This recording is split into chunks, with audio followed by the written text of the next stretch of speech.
Alright, this is Mel from Metal Hammer and I'm here with Mr. Tobias Ford from Ghost. We're going to talk a little bit about Metallica. And obviously you're a Metallica fan yourself. Yes. What was your entry point into them? What was the first album you heard of theirs? Well, the first time I heard them, I don't remember because my brother was a fan of them. Oh, really? So as they were sort of ever present in my life. But the first album that I picked up as it came and I was aware of that was gonna come out was the Black Album. Right. So you remember that actually being released? Oh yeah. Oh wow. Oh, absolutely.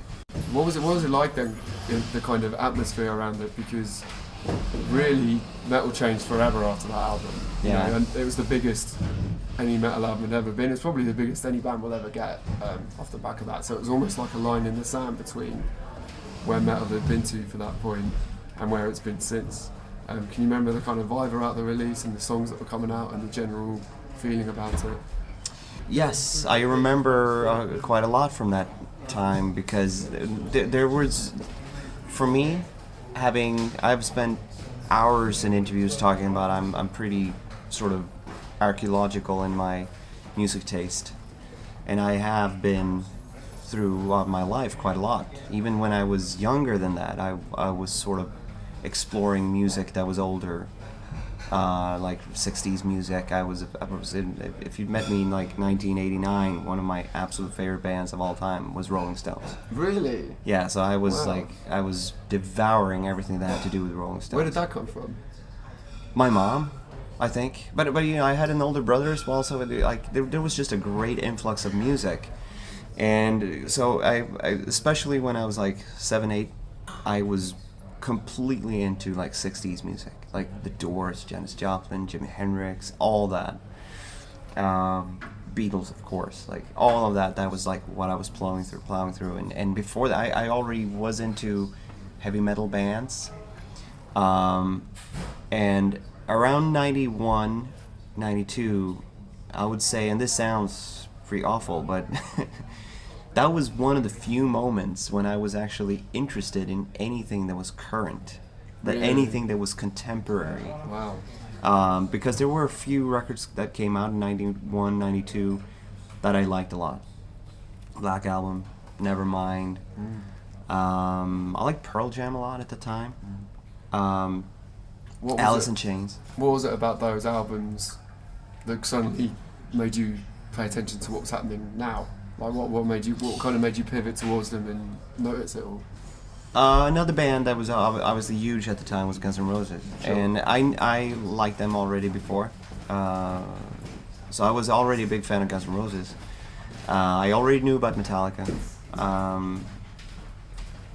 and I guess the reason why I got into all those bands was because my brother was listening to them. So he didn't live at home at the time, but he would come around all the time, like, hey, have you heard this band? Oh, Faith No More. Yeah, I've seen that shirt somewhere. And he was like, listen to this. This is so great. And it was like, here you go, Angel Dust. Have you heard this band, Alice in Chains? I think I've seen their name because I was always in record stores. Yeah. So a lot of the things had been creeping up on me a little.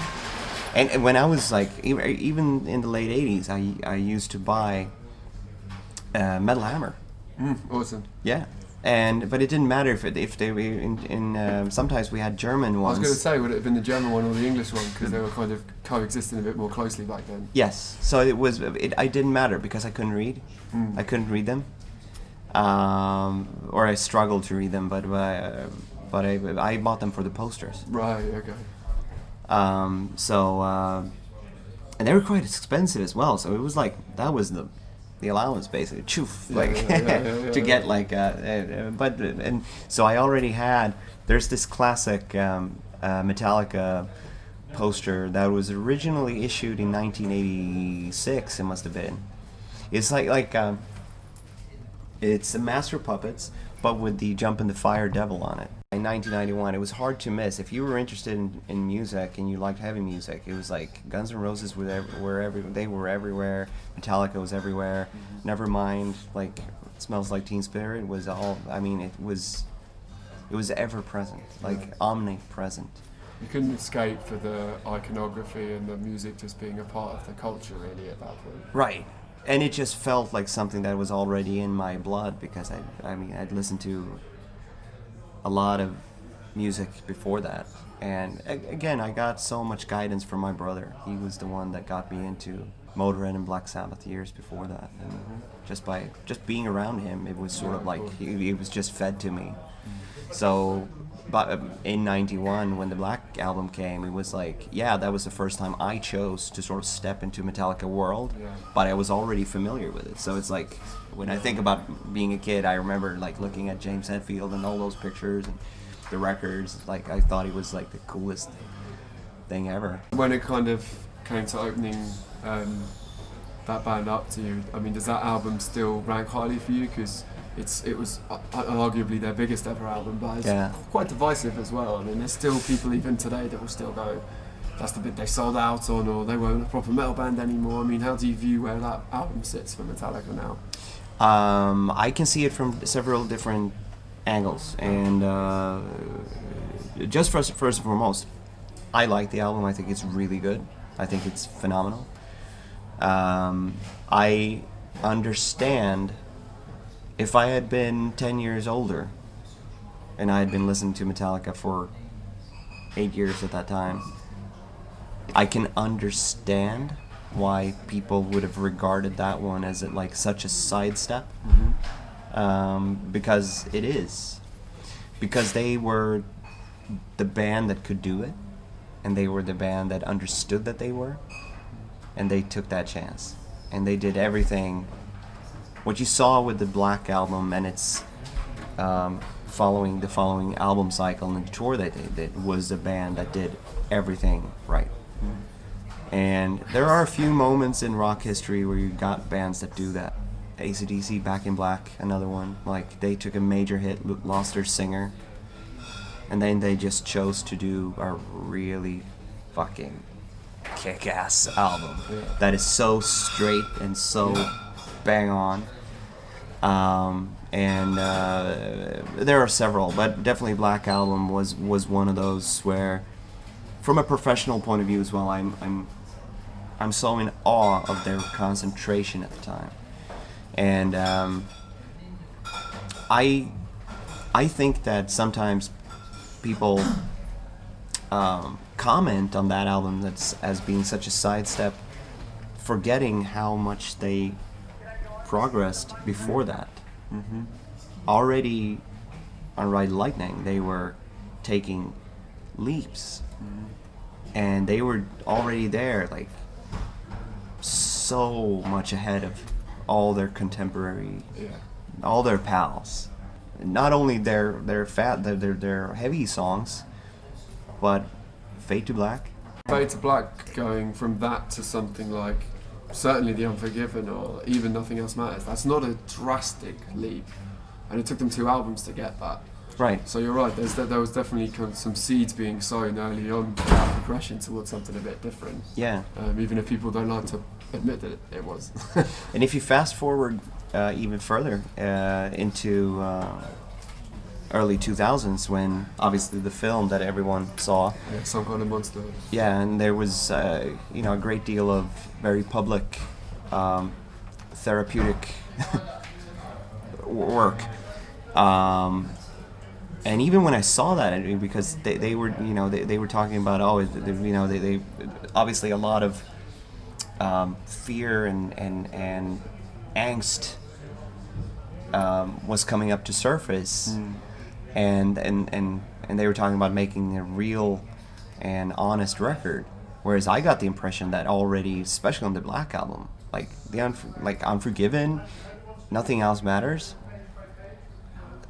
it's pretty ballsy. Like it's very, very brave writing songs like that.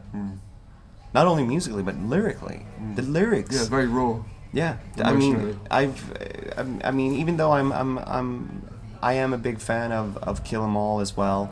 I think that that's a fantastic record, but from a maturity point of view, I think that they really, really started maturing, and they got really good at Ride Lightning onwards. And lyrically, specifically on Master of Puppets, and Justice for All and Black Album, lyrics are unbelievably good. He's he was a master lyricist. Very good with words and very good to find the hooks, but still sort of at least gave the impression of talking about a lot about himself, even though it was seemingly about other subjects. It felt very sincere. Yeah, you felt more of a personal connection to James through that. Because of the way he opened up on those albums. Yes, it's impressive to see a band that completely just devours. They grabs the opportunity and they understands their unique position to do that.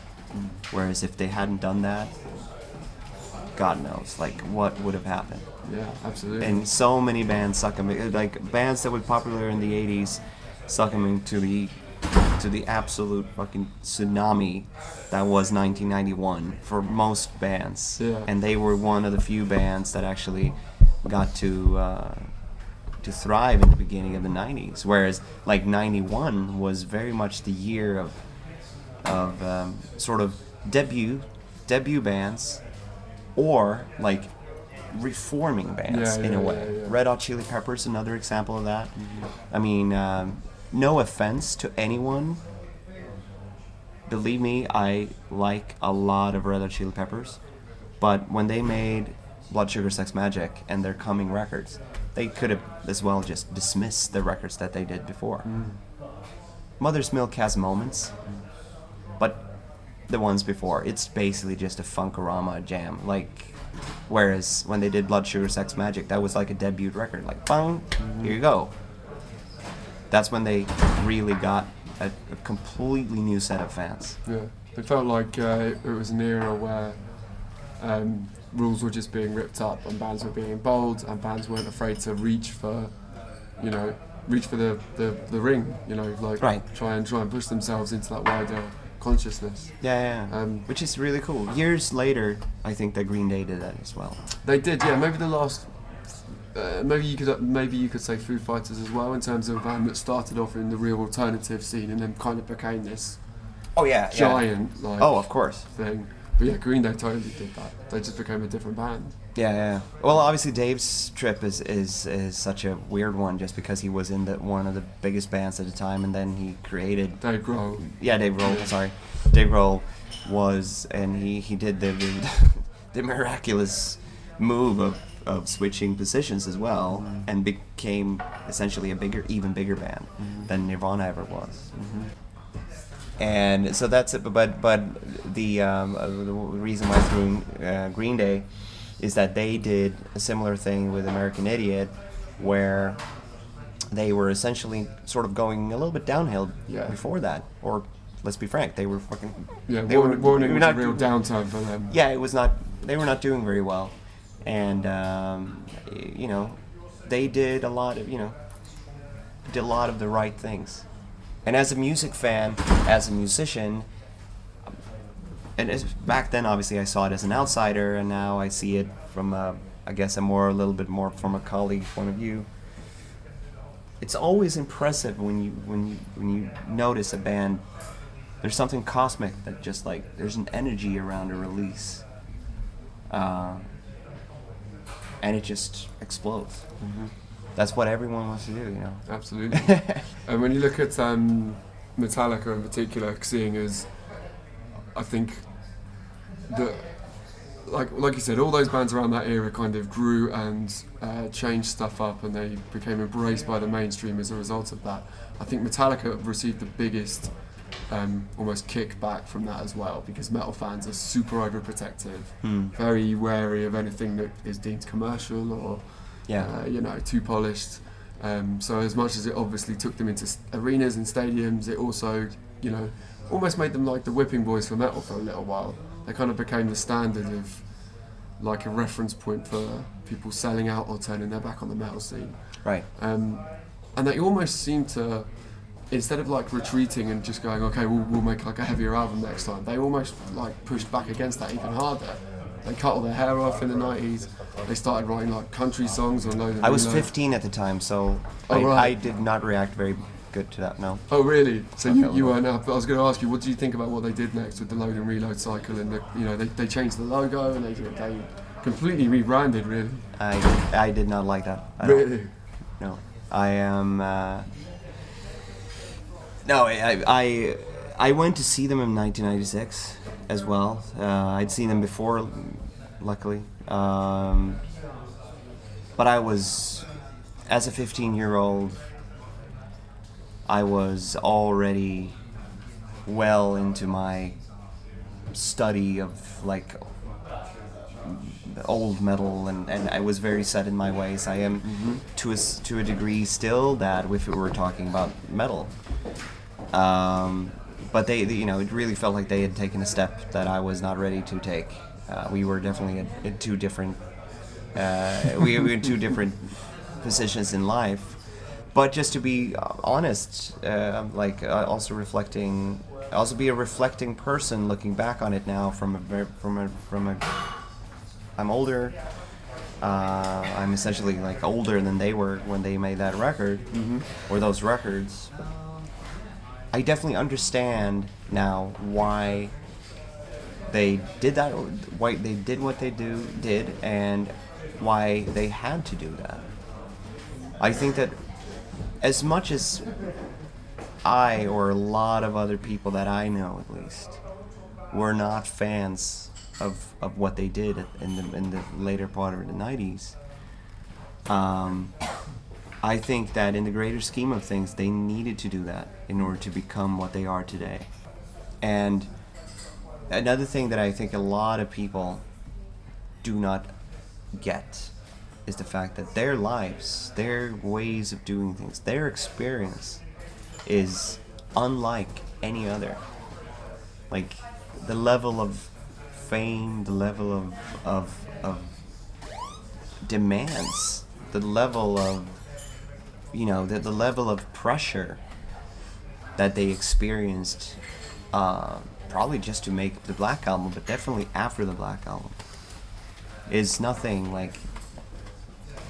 None of the other bands on any of the big fours, like none of the other bands underneath that have experienced that. No, not even gone near that kind of experience. So they're astronauts in that sense. They've been through like something that so few has ever experienced.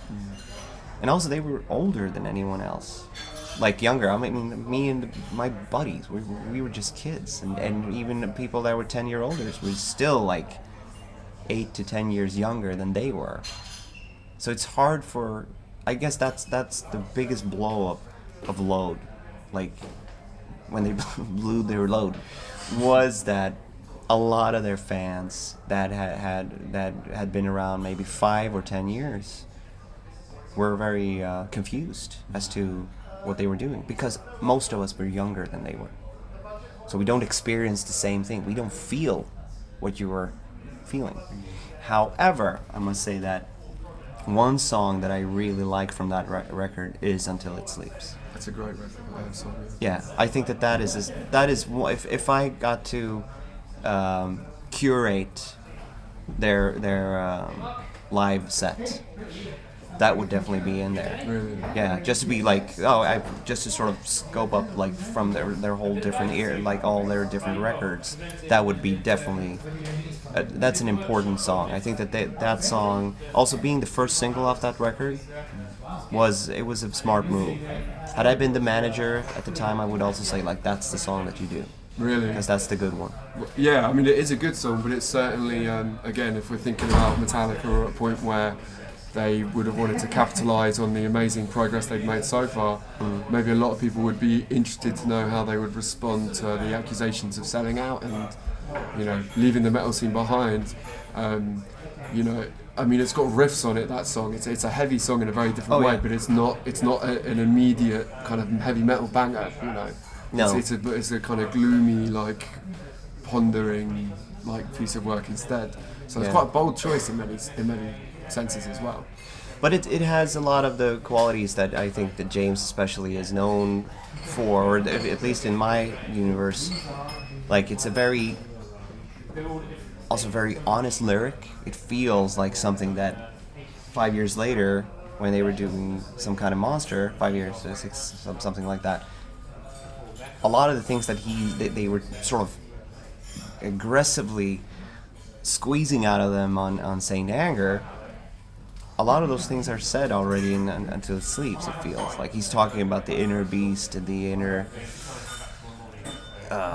monster that you can evoke and that might appear, and that you might not be so keen on meeting up with. There's almost a level of kind of self-psychoanalysis going on with over some of the stuff he's talking about on those albums. Like he's kind of digging deep in this weird metaphorical Yes. self-discovery almost. Yeah. Himself. Oh yeah. I definitely think that on Load, if I'm just gonna think about it from a lyrical point of view, there was a lot of that was mature.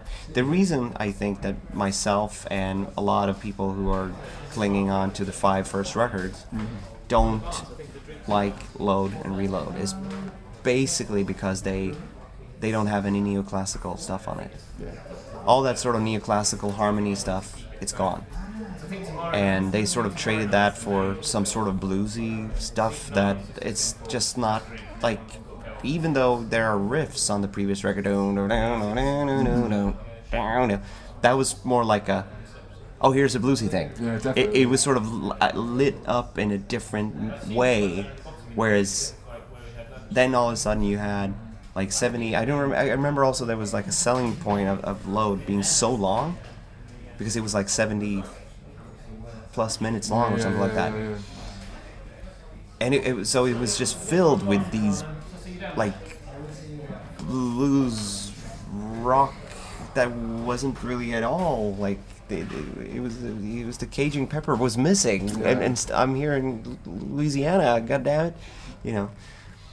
And that was hard, and I still have a hard time. Like I've gone back to Load a couple times and just like still don't get it. Really? Yeah. That's interesting. Yeah. Well, what about where they kind of eventually went after that? Because they did Garage Inc., which is kind of a fun jam, like just get the bands out and do some fun covers album, and then after that was a really difficult period for them as a band. Jason left. They had real inner turbulence between Lars and James going on, as was very well documented on the Some Kind of Monster film. And eventually they came out with an album that just seemed like, and talk about Saint Anger, of course, it kind of seemed like this raw, like primal, just like spit. Do you know what I mean? That again, it felt like they almost kind of wanted to go, you want to see heavy, we can do heavy, here's Metallica doing heavy again, but a lot of people didn't quite like what they actually came out with at that point.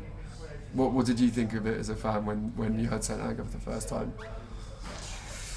I was a little bit older at the time than I was in 1996, so I try to see it from a more mature, and I also seen the film. That film is very interesting, and as much as a lot of bands can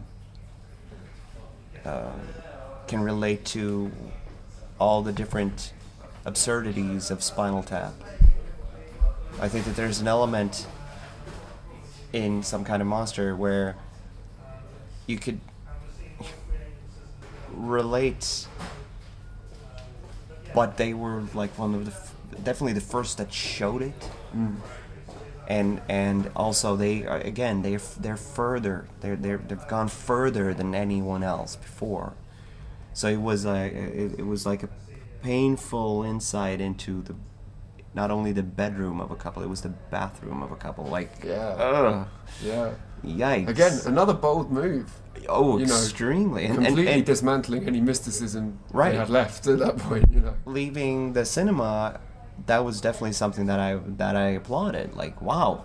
One, like giving that as a fan, even though I was not a very big fan of Saint Anger at all.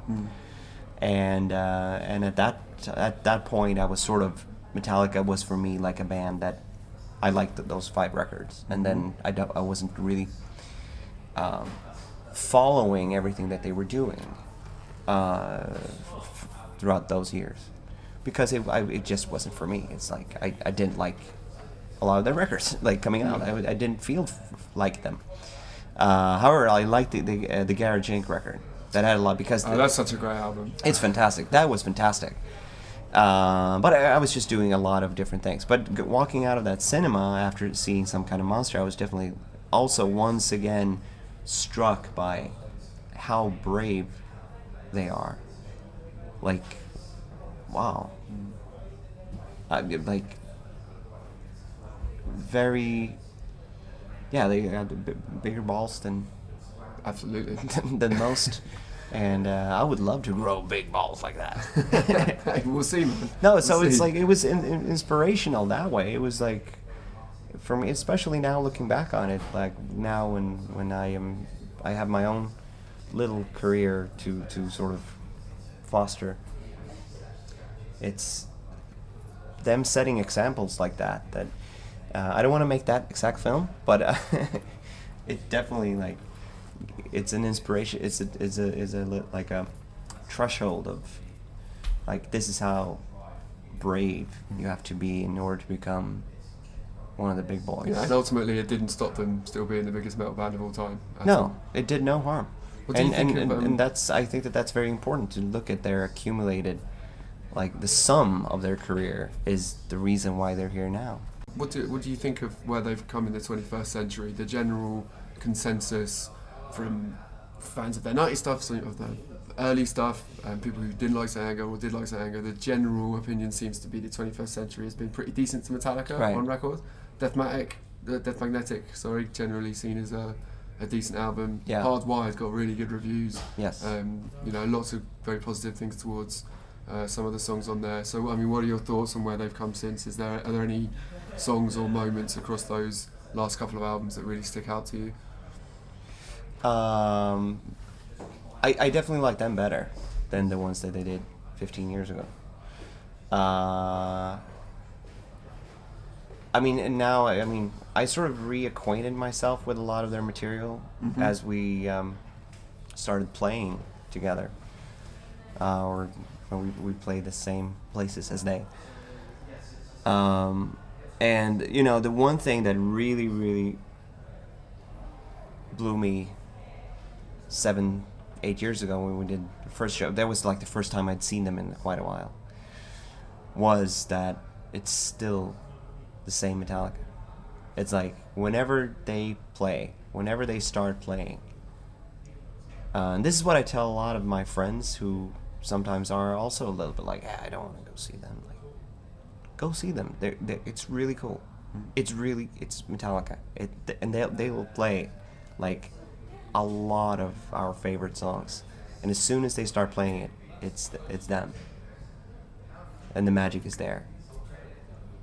And that hits me every time. I try to see them as often as I can, and I definitely think that a lot of the new material from the newest record fits in very well with the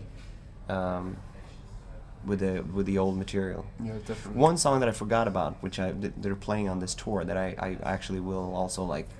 It's a very good song. Memories Remain. The memory remains. The memory remains. Yeah.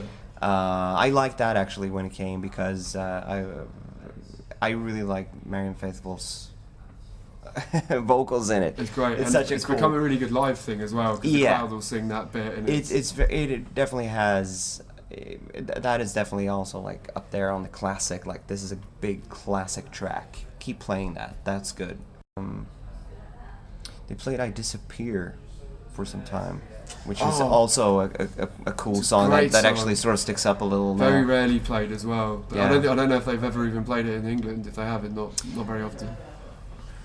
I don't remember when I heard them play it. I actually don't. It's sort of I confuse things, especially the shows that wasn't on this tour, the tours that were back 5-6 years. But yeah, that was a funny song, "I Disappear," because it was done for the Mission Impossible 2 soundtrack, and it kind of pointed towards maybe they were gonna carry on that kind of more hard rock edged sound that they'd been building. But then they just scrapped it, and Saint Anger happened. So who knows what could have happened if Jason might have stayed in the band or might not have, I don't know.